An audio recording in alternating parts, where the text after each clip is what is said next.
January 2001, Los Angeles, 6:40 p.m.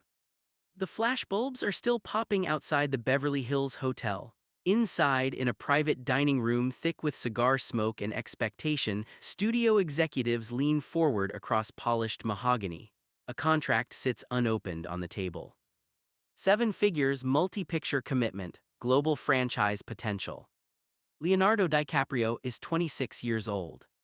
4 years earlier, he stood on the bow of the Titanic and became the most recognizable face on Earth. Titanic didn't just break records, it rewrote the rules of global stardom. His face was on magazine covers from Tokyo to Sao Paulo, teen hysteria, Oscar buzz, instant mythology. Now Hollywood wants to lock him in. The pitch is simple: anchor a new action-driven franchise, tentpole budgets, guaranteed worldwide marketing, a character that could live on lunchboxes and billboards for a decade, the kind of deal agents dream about, the kind that insulates a career from volatility. Across the table, one executive explains how the industry is changing. Franchises are the future. Intellectual property is king. Audiences want familiarity. Actors who secure a franchise secure power. Leonardo listens, quiet hands folded. You can almost feel the pressure in the room, not aggressive, not desperate, strategic, calculated. This is how Hollywood captures its leading men, not with force but with certainty. But something feels off. Just months earlier, the beach had opened to mixed reactions. The post-Titanic glow was dimming. The world was watching to see what he would do next. Was he just a phenomenon, or was he an actor with range? Franchise anchoring would answer that question quickly. It would say box office first, global appeal always. But it would also close doors. Outside that hotel, another Hollywood was forming. Directors like Martin Scorsese were looking for actors willing to disappear into morally complex characters. Christopher Nolan was building psychological mazes instead of action spectacles. Prestige cinema was quietly regaining cultural weight.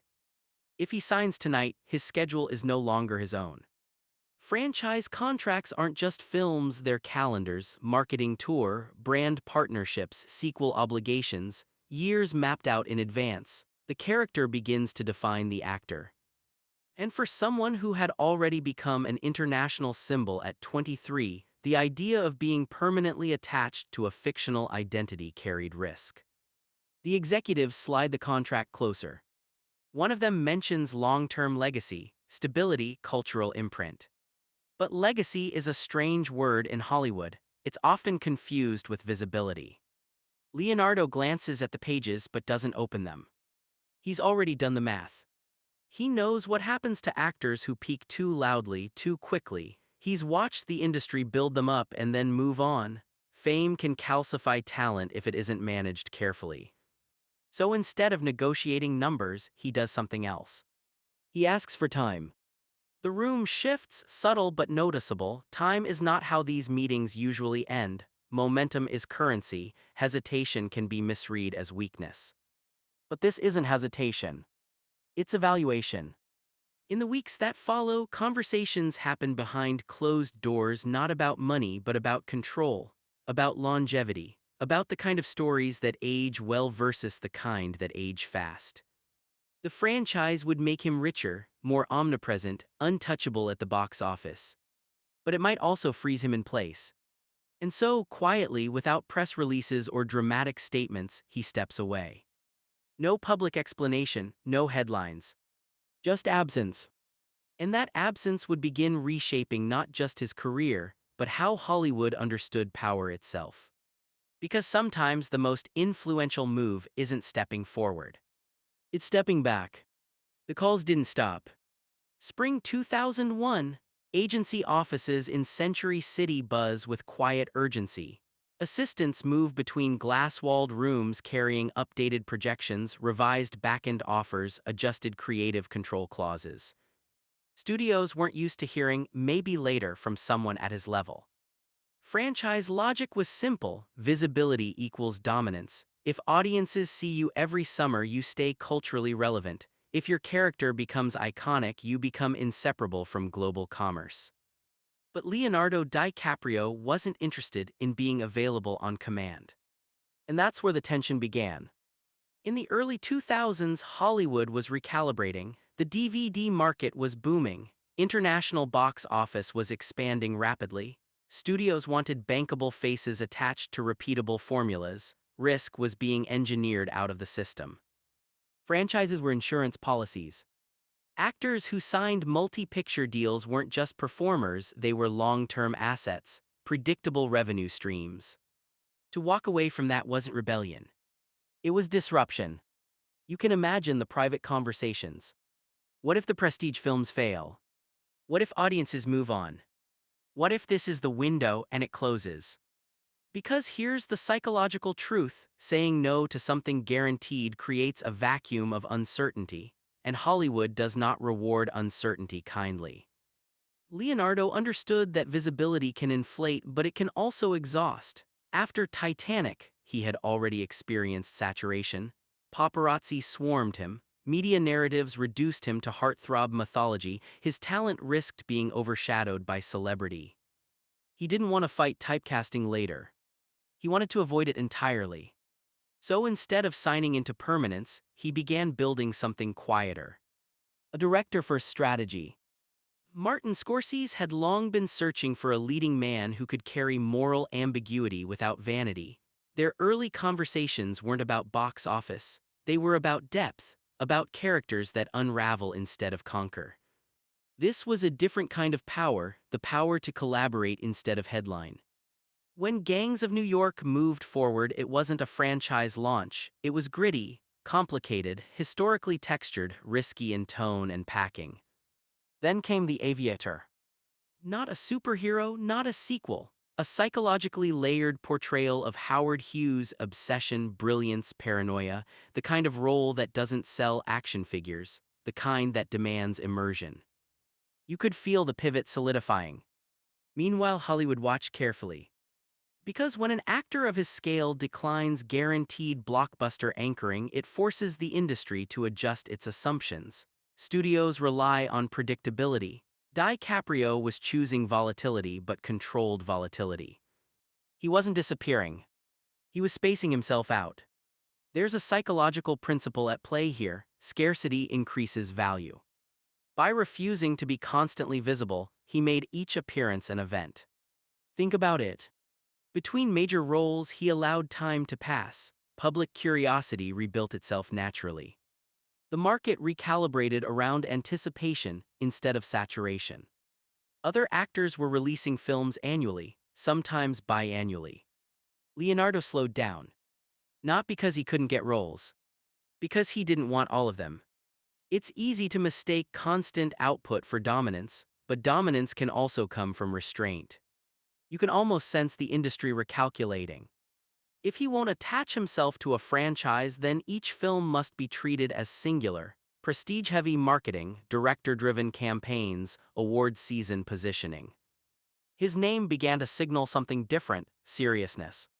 By 2006, when The Departed arrived, the shift was undeniable. It wasn't just a performance, it was a declaration. He wasn't chasing box office formulas, he was constructing a body of work. Christopher Nolan's Inception would later follow the same pattern. Large-scale, yes, but original, intellectually demanding, not a recycled brand. And here's the irony. By refusing franchise certainty, he ended up becoming more bankable. Because audiences trusted the selection. Every project felt intentional. Every role felt chosen, not assigned. The power dynamic had reversed. Instead of studios defining his trajectory, his restraint was defining studio strategy. But restraint comes with cost. Because during those years, whispers circulated. Was he overthinking? Was he missing out on the next cultural phenomenon? Was caution limiting momentum? The truth is, strategic absence requires tolerance for doubt. And doubt can be louder than applause. The question hanging over Hollywood wasn't whether he could succeed. It was whether slowing down in an industry addicted to speed could actually create leverage. And soon the answer would become impossible to ignore. October 2008, Manhattan, a quiet editing room lit only by the glow of a monitor. On screen, Leonardo DiCaprio is not glamorous, he's unraveling. The footage from Shutter Island flickers sweat on his collar, eyes hollow with suspicion, voice cracking under psychological weight. No cape, no catchphrase, no franchise theme swelling behind him. Just fragility and control. By this point, something subtle had shifted in Hollywood's ecosystem. Actors who had locked into franchise identities were now inseparable from them. Audiences associated them with universes, costumes, and sequel timelines. Their calendars were full, their brand recognition was constant. Leonardo's presence, on the other hand, had become rare. He wasn't in tabloids weekly, he wasn't promoting 3 films a year, he wasn't saturating talk shows. He would appear, then vanish. Appear, then vanish again. You can almost feel the recalibration happening in real time. The less he showed up, the more his arrival meant something. In psychology, absence amplifies perceived value. The brain assigns importance to what it cannot constantly access. Scarcity triggers focus. Hollywood thrives on visibility, but DiCaprio was proving that invisibility could be just as powerful. When Inception was announced in 2010, it wasn't part of an established universe. No guaranteed audience, no pre-sold mythology. Christopher Nolan was building a conceptual labyrinth about dreams within dreams. Studios were nervous, it was expensive. Original ideas at that scale were considered dangerous. But attaching DiCaprio changed the risk equation. Not because he was overexposed. Because he was. His selective pattern had built trust. If he was stepping into something, audiences assumed depth. You could feel it in the marketing. The trailers leaned into mystery rather than spectacle. The narrative was come see Leo as a hero, it was come experience something. That distinction matters. Because by declining earlier franchise anchoring, he preserved his elasticity. He could move between historical epics, psychological thrillers, and cerebral blockbusters without being trapped inside a brand archetype. He wasn't a superhero. He wasn't an action icon. He wasn't a rom-com heartthrob anymore. He was unpredictable. And unpredictability in Hollywood is leverage. The industry had to adjust around him. Directors began approaching him not with templates but with risks. Scripts grew darker, characters more morally ambiguous. The range expanded. But here's what most viewers don't see. Slowing down like this requires discipline. Financially, he didn't need to chase consistency. But culturally, stepping back risks fatting from conversation. Algorithms didn't exist yet in the early 2000s, but media cycles were just as relentless. Out of sight can become out of mind. Unless your absence is strategic. Instead of filling the gaps with filler roles, he filled them with silence, environmental activism, private life, development projects, script evaluation. He was building control behind the scenes. And Hollywood noticed. Because actors who are always available are easier to direct, easier to schedule, easier to manage. Actors who disappear between projects create demand. By the early 2010s, a pattern was undeniable. Whenever DiCaprio attached himself to a film, studios recalibrated marketing budgets upward, release dates shifted, award strategies mobilized. He had become a gravitational force without oversaturation. That's rare. In an industry that rewards constant output, he was demonstrating that restraint can build mystique. And mystique builds longevity. But there was still one final test. Because slowing down only works if the long game pays off. And after years of calculated patience, one role would determine whether this strategy was genius or gamble. February 28, 2016, Dolby Theatre, Los Angeles, 10:47 p.m. The envelope opens. For a split second, the room holds its breath. Leonardo DiCaprio. The applause is immediate, loud, relieved, almost cathartic. But this moment didn't begin on that stage. It began years earlier in quiet conference rooms, in delayed commitments, in roles chosen over roles offered. Because The Revenant was not a safe film. Freezing conditions, minimal dialogue, brutal physical endurance, Alejandro G. Iñárritu's demanding production style, months in remote landscapes, no franchise insurance policy, no sequel cushion. Just survival. On screen he crawls through snow, bleeds, gasps, endures. Off-screen, the symbolism was even sharper. This wasn't a victory lap performance, it was punishing, anti-glamour, anti-formula, a deliberate rejection of ease. You can almost trace the line back to that unopened contract in 2001. Had he locked himself into a long-term franchise, his schedule would have been engineered around predictability, sequel timelines, studio coordination, audience expectation management. But here, in 2016, he stood as something rarer. An actor whose career wasn't tied to a single intellectual property. An actor whose body of work spanned psychological thrillers, historical dramas, experimental blockbusters. An actor who could disappear for years and return with cultural gravity intact. When he finally won the Academy Award, the narrative wasn't about overdue validation alone. It was about endurance, about commitment to craft over commerce. And here's the industry insight that matters. Hollywood recalibrates around those who cannot be easily scheduled. After years of selective packing, DiCaprio's availability became an event in itself. Studios competed not for volume but for alignment. Directors shaped scripts around him, projects waited. That's power. Not dominance through saturation. Dominance through scarcity. Psychologically, this is delayed gratification at its highest level. The ability to endure short-term uncertainty for long-term positioning, to resist the dopamine of constant exposure in favor of sustained respect. It's restraint in a system addicted to noise. Look at the pattern. He didn't chase the fastest path to omnipresence. He built a reputation for difficulty, not in behavior but in standards.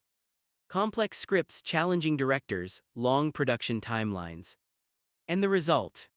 His name became shorthand for seriousness. When audiences see him attached to a project, they don't assume spectacle, they assume weight. That distinction protects longevity. Many actors who anchored franchises in the early 2000s experienced cultural fatigue. Audiences associated them with singular identities. Transitioning out became complicated. DiCaprio never had to transition. He had already preserved range. By the time streaming platforms transformed the industry and algorithms began prioritizing constant output, he had already positioned himself outside that cycle. He didn't need to be everywhere. He just needed to choose carefully. But here's the deeper truth. This strategy wasn't just about career mechanics. It was about psychological self-preservation. Because fame at 23 nearly swallowed him whole. The hysteria after Titanic wasn't sustainable. Constant visibility erodes privacy. Constant expectation erodes experimentation. Slowing down wasn't only strategic. It was protective. And protection allowed evolution. As the applause continues inside the Dolby Theater, you can almost sense the quiet validation of a two-decade plan. Not loud. Not boastful. Just earned. But the story isn't really about one Oscar. It's about what Hollywood learned watching him. Because once an actor proves that absence can generate leverage, others start paying attention. Summer 2019, a private screening room in Westwood, the lights dim for Once Upon a Time in Hollywood. Leonardo DiCaprio sits a few rows back. No entourage spectacle, no overexposure campaign trailing him, just another carefully chosen collaboration, this time with Quentin Tarantino. 2 decades into his career, he is still not locked into a franchise identity. That alone is rare. Look around Hollywood at that moment. The industry is now dominated by cinematic universes, multi-phase storytelling, 10-year contracts, intellectual property ecosystems designed to minimize risk and maximize familiarity. Actors are brands inside brands. And yet DiCaprio remains unattached. Not because he couldn't have been. Because he chose not to be. This is where the power dynamic fully flips. In a system that rewards constant visibility, he demonstrated that strategic absence builds gravity. When he disappears between projects, the conversation doesn't fade, it intensifies. Speculation grows, anticipation rebuilds. You can feel it every time a new role is announced. There's a pause in the culture. What is he doing now? That question carries weight because it isn't asked every 6 months. Psychologically, this is mastery of packing. He resisted the industry's urgency cycle. Instead of reacting to trends, he let trends orbit around him. And here's the industry insight that often goes unnoticed. Hollywood adjusts to those who cannot be rushed. Studios learn to wait. Directors learn to pitch differently. Projects were structured around his timeline, not the other way around. That is a form of authority far more durable than opening weekend numbers. It's easy to assume power comes from omnipresence, from dominating screens year after year. But omnipresence dilutes mystique, it flattens narrative arcs, it creates fatigue. Restraint, on the other hand, sharpens impact. By refusing to anchor himself to a recurring fictional identity, DiCaprio preserved narrative unpredictability. Each film becomes a new chapter, not an extension of an old one. He can be a Wall Street manipulator, a frontiersman fighting for survival, a fatting television actor in 1969, Los Angeles, a dream thief navigating subconscious architecture. No single character owns him. That freedom is the result of one early, quiet decision. The contract he didn't sign, the franchise he didn't anchor, the calendar he didn't surrender. Over time, that restraint redefined what Hollywood power could look like. It suggested that control doesn't always come from expansion, sometimes it comes from contraction, from saying less, from appearing less. In an attention economy, that's counterintuitive. But it works, because audiences crave significance more than saturation. And significance requires space. By stepping back when the industry wanted him locked in, he turned absence into leverage. He transformed patience into brand equity. He made selectivity aspirational.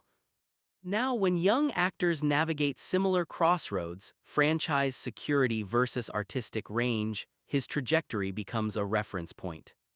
Not as rebellion, but as blueprint. The career pause that quietly redefined Hollywood power wasn't dramatic, it wasn't announced, it wasn't framed as defiance. It was a recalibration, a long-term bet on legacy over immediacy. And 2 decades later, the result is clear. He isn't remembered for repetition. He's remembered for choice.